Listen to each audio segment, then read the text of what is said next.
Central banks are lying to you about gold, and I can prove it with their own vault records. They call it a barbarous relic, an ancient superstition, dead money that generates no return. And while they're saying this publicly, they're quietly buying 1,000 tons of gold every single year. They hold 40,000 tons total, worth $682 billion sitting in vaults from Fort Knox to Frankfurt. They sell gold in their public statements. They accumulate it in their balance sheets. And that contradiction tells you everything you need to know about what they actually trust when their own credibility is on the line. Let me take you through 5,000 years of monetary history, from Egyptian burial chambers to Nixon closing the gold window, from Byzantine coins trusted for 7 centuries to modern central bankers who claim gold is obsolete while adding to reserves at record pace. By the end of this video, you'll understand exactly why gold survived every single monetary revolution, while empires crumbled, currencies collapsed, and governments debased everything they touched. This isn't mysticism. This is the archaeology of trust. The ancient Egyptians understood something profound about permanence that we're only now rediscovering. Gold does not tarnish. It does not corrode. It does not decay. You can bury gold in a tomb for 3,000 years, and when archaeologists finally break the seal, the metal gleams as though it were placed yesterday. Not a single day of aging. Perfect preservation. The Egyptians called gold the flesh of the gods because it embodied immortality, the one substance in their world that completely defied time itself. By the Old Kingdom, 2686 to 2181 BC, gold was already functioning as a standard of value in international trade with Nubia. The Egyptian word nub meant gold. Nubia meant the land of gold. Trade networks extending throughout the ancient Near East accepted Egyptian gold because its permanence made it reliable across generations. But what actually transformed gold from treasure into money? That critical innovation came from Lydia in what is now Western Turkey around 630 BC. King Croesus stamped his mark onto electrum coins, a natural alloy of gold and silver, guaranteeing weight and purity. This wasn't just certifying intrinsic value. This was issuer credibility, a promise made metal. Merchants from Mesopotamia to Greece to Phoenician trading centers accepted these coins without weighing each transaction, without testing each piece. The royal seal meant centuries of consistent weight, honest purity, institutional performance sustained across generations. The innovation wasn't metallurgical. It was conceptual. Stamping the ruler's image turned metal into a promise. And promises once kept across generations become their own kind of infrastructure. Now let me show you the most remarkable example of monetary credibility ever achieved in human history. Constantine the Great introduced the solidus in 312 CE, 4.5 grams, 99% pure gold. And here's what makes this absolutely extraordinary. That standard was maintained for 700 years, 7 centuries. Byzantine emperors funding vast military campaigns, elaborate bureaucracies, monumental construction projects, all while resisting the enormous fiscal pressure to debase their currency. The solidus became the dollar of the Middle Ages. Merchants from the Baltic Sea to the Indian Ocean accepted it without question. Russian traders, Persian merchants, Sri Lankan importers, all trusted this single coin because the Byzantine state had proven generation after generation that the weight stamped on the metal matched the metal in your palm. Justinian then ruled from 527 to 565 CE. Wars, infrastructure, empire building, all financed without destroying the currency that made that financing possible. But then Romanus III Argyros took the throne in 1028 CE, and the debasement began. By 1078, the solidus that had maintained 99% purity for 7 centuries contained only 33% gold, a 2/3 reduction in just 50 years. Italian merchants in Constantinople's markets refused the new debased coins. They demanded old solidi, full weight, honest metal. They would not accept imperial decree over metallurgical reality. 7 centuries of accumulated credibility destroyed in 50 years of fiscal expedience. When the Byzantine emperor offered new coins, merchants chose old metal over imperial authority, revealing what they actually trusted when their own wealth was at stake. The lesson? Credibility built across generations can be destroyed in decades when governments face the choice between maintaining monetary integrity and funding immediate political needs. The 13th century brought commercial revival to Western Europe, and with it, competing honest coinages that created something remarkable. Florence minted the florin in 1252, 3.5 grams of 24-karat gold, consistent weight.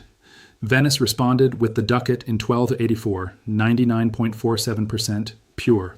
the highest purity medieval metallurgy could achieve. Not a single monopoly authority, but competing issuers disciplined by market forces. English merchants in Bruges weighed Florentine florins against each other. Genoese traders chose Venetian ducats over German gulden based on measured purity. Exchange rates emerged between competing honest coinages, with markets ruthlessly punishing any issuer who attempted debasement. Gold's utility as international money did not depend on empire or government decree. It depended on the existence of issuers who understood that credibility once lost could not be quickly rebuilt. Now jump forward to 1717. Isaac Newton, serving as master of the mint, made calculations that accidentally pegged British sterling to gold, a technical adjustment that hardened into 2 centuries of monetary policy. Britain formalized the gold standard in 1816. Germany adopted it in 1871 using Franco-Prussian war reparations to back the new mark. By 1900, every major nation except China operated on gold. The theory was beautifully elegant. Currency defined as a fixed quantity of gold. Central banks obligated to exchange paper for metal on demand. Balance of payments deficits correcting themselves automatically through gold flows and price adjustments. The reality was more complex. Central banks sterilized gold flows, manipulated discount rates, prevented automatic adjustment. The classical gold standard from the 1870s to 1914 provided stability not through rigid adherence to mathematical rules, but through central bank discretion within gold-backed constraints. Then came the Great Depression, and everything broke. Britain restored gold convertibility in 1925 at pre-war parity. The currency proved catastrophically overvalued. Persistent unemployment, economic pain, political instability, the brutal price of maintaining gold backing when economic conditions demanded flexibility. By 1931, Britain abandoned gold. The choice became crystal clear. Maintain the metal standard or manage the economy to reduce unemployment. Governments chose managing their economies over maintaining gold convertibility. The system that had provided century-long stability could not survive the combined stresses of industrial-scale warfare and global depression. But what would replace the discipline of gold? July 1944. Allied nations gathering in Bretton Woods, New Hampshire to design a completely new monetary order. The compromise? Dollar pegged to gold at $35 per ounce. Other currencies pegged to the dollar. The United States committed to gold convertibility for foreign central banks. A gold standard for the 20th century, mediated through American currency. The 1950s and 60s saw European reconstruction, stable exchange rates, expanding global trade. The system appeared to work brilliantly. But the Bretton Woods system contained a fatal mathematical contradiction, the Triffin dilemma. The dollar as reserve currency required U.S. current account deficits to supply the world with dollars. But those deficits accumulated dollars in foreign central banks. By the early 1960s, foreign dollar holdings exceeded total U.S. gold reserves. Mathematical impossibility. The U.S. could not possibly maintain convertibility if all dollar holders simultaneously redeemed for gold. February 1965. Charles de Gaulle announced France's intention to redeem dollars for gold, directly signaling to other nations the dollar's fundamental vulnerability.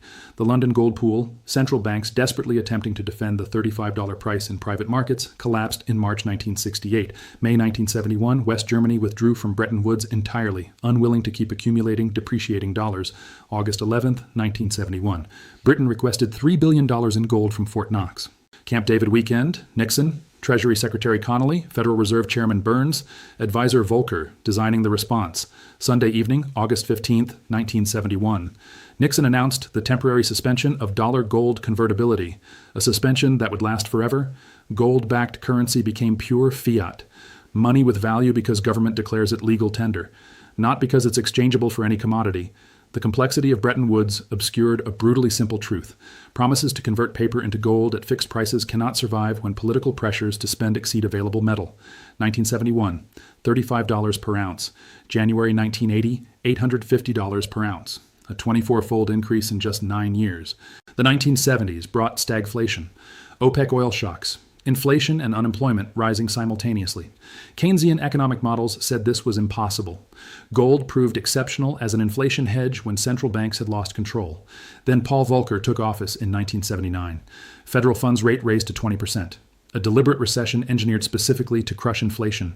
Gold fell from $850 to $300 by October 1982. The lesson became clear. Gold hedges inflation when central banks cannot or will not raise rates. But gold surrenders when monetary discipline brutally returns. Gold's performance depends not on inflation itself, but on the policy context surrounding it. The early 2000s brought a new surge. Post-September 11th, geopolitical uncertainty. Extremely low interest rates, growing demand from India and China.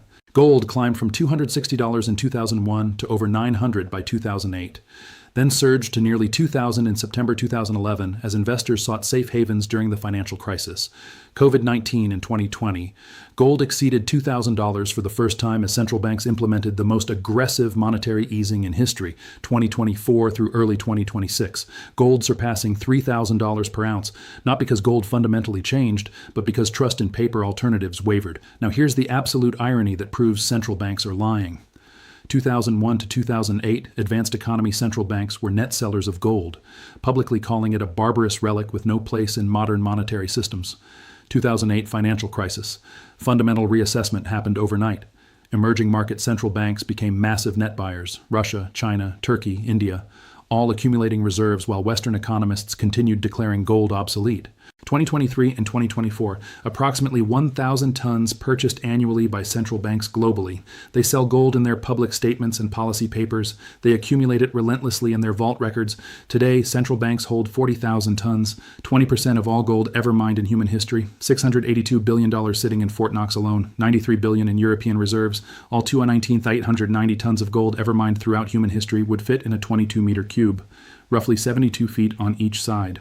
A surprisingly compact volume for an asset that has shaped 5 millennia of human economic history. Let me be absolutely clear about the current status. Gold is not money anymore, not in the technical sense. Central banks abandoned the gold standard. Nixon closed the gold window permanently. Currencies float, finding value through market forces and central bank credibility, not convertibility into metal. And yet, when COVID struck, gold surged past $2,000. When inflation returned after decades of stability, investors accumulated physical gold in ETFs at absolutely record pace. U.S. gold ETFs currently hold 1019 tons, $280 billion in assets. When geopolitical tensions rise anywhere in the world, central banks quietly add to reserves despite spending decades publicly claiming gold is obsolete. The pattern reveals something profound about credibility and collective memory. Paper currencies, 50 years of fiat experimentation since 1971, gold's established trust, 5,000 years of proven institutional performance. The British pound lost gold backing in 1931. The Byzantine Solidus maintained honesty for 7 centuries before catastrophic collapse. Bretton Woods lasted exactly 27 years. The Florentine florin was trusted across Europe for 300 years. Gold survived not because it has intrinsic utility that rationally justifies its price. It genuinely doesn't. Industrial uses account for only a fraction of demand. Gold survived because societies built credibility around it, generation after generation, mint master after mint master, merchant after merchant, each examining coins in their palms and asking the simplest possible question: does this weigh what it claims to weigh? And when that question was answered honestly across centuries, the metal became more than just metal. It became the infrastructure of belief itself. Central banks accumulating gold while publicly declaring it a worthless relic. Investors fleeing to gold when fiat currencies face any crisis. The metal that does not tarnish, does not decay, outlasting every single empire that stamped its image onto coins. This is not mysticism or superstition. This is recognition that trust once built through millennia of institutional performance becomes its own kind of permanence that cannot be replicated by 50 years of paper promises. Gold's survival through every monetary revolution in 5,000 years suggests something about human psychology that transcends purely rational economic calculation. Something about the fundamental difference between 50 years of government promises and 5,000 years of actual delivery. If you made it this far, you understand something the vast majority of people will never see. The contradiction between what central banks say publicly and what they do privately reveals exactly what they trust when their own credibility is on the line. Hit that subscribe button right now because this story is accelerating. Central banks are buying gold at the fastest pace in decades while telling you it's obsolete. By next year, we'll know whether this accumulation represents prudent diversification or preparation for the next major monetary crisis. Drop a comment telling me your take. Is gold genuinely obsolete superstition? Or is 5,000 years of monetary history revealing something about trust that modern economists refuse to acknowledge? Because the people watching this channel understand that following what powerful institutions do matters more than what they say. Share this with someone who still thinks central banks operate transparently and honestly, because the vault records and public statements tell 2 completely different stories, and understanding that gap is the difference between recognizing patterns and being caught completely off guard when the next crisis hits. Gold didn't survive 5,000 years by accident. It survived because every time paper promises failed, people remembered what actually held value across generations. The only question is whether you'll recognize that pattern before everyone else does. See you in the next one.